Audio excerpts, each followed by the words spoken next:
පළාත් පාලන ඡන්ද විමසීම සඳහා නිලධාරීන්ගේ සංගණනය මේ වන විට අවසන් අධීරී පවතින්නේ. නමුත් සමහර රාජ්‍ය නිලධාරීන් සහ ගුරුවරුන්ගේ අයදුම්පත් ලැබීමේ ප්‍රමාදයක් තිබෙනවා, අඩුවක් තිබෙනවා. ඒ නිසා විශේෂයෙන්ම ඉල්ලා සිටින්න කැමති මෙතෙක් අයදුම්පත් ඉදිරිපත් කර නැති මාර්ගගතව හෝ අයදුම්පත් වශයෙන් ඉදිරිපත් කර නොමැති සියලුම නිලධාරීන්, ඒ වගේම ගුරුවරුන් හැකිතාක් ඉක්මනින් තමන්ගේ ආයතන ප්‍රධානියා මාර්ගයෙන්, විදුහල්පති මාර්ගයෙන් ඒ අදාළ අයදුම්පත්‍ර තමන්ගේ කාර්යාලයේ පිහිට ඇති දිස්ත්‍රික්කයේ මැතිවරණ කාර්යාලයට වහම බාර දීමට කටයුතු කරන ලෙස විශේෂයෙන්ම පසුගිය පාසල් නිවාඩු කාලය තිබුණ නිසා බොහෝ ගුරුවරුන්ට මේ ආයුධම්පත් බාර දීමේ අපහසුතාවයක් පවතින බව දැනගන්න ලැබුණා. ඒ වගේම දින දින කිහිපය තුලත් නැවත වතාවක් පාසල් නිවාඩුව ආරම්භ වෙන නිසා ඊට කලින් හැකිතාක් ඉක්මනින් මේ අදාළ ආයුධම්පත් විදුහල්පතිවරුන් මාර්ගයෙන් බාර දීම අවශ්‍ය වෙනවා තමන්ගේ පාසල පිහිටා තිබෙන මැතිවරණ කාර්යාලයට. විශේෂයෙන්ම සියලුම රාජ්‍ය ආයතනවල ප්‍රධානීන්ගෙන් සහ පාසල්වල විදුහල්පතිවරුන්ගෙන් ඉල්ලා සිටින්නේ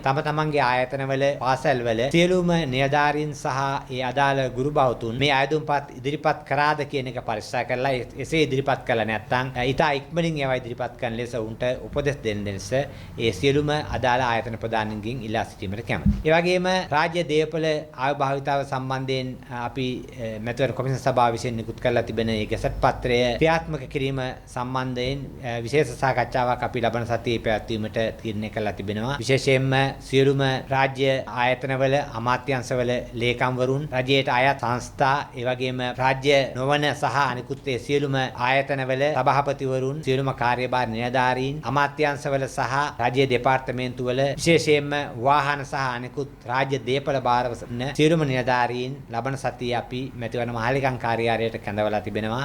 මේ කරුණ සම්බන්ධයෙන් සාකච්ඡා කළා රාජ්‍ය දේපළ ආභාවිතා කිරීම සහ අනිකුත් කටයුතු සම්බන්ධයෙන් මැතිවරණ කොමිෂන් සභාව විසින් ඉදිරිපත් කරලා තියෙන නියෝග ක්‍රියාත්මක කිරීම සම්බන්ධයෙන් සාකච්ඡා කිරීම.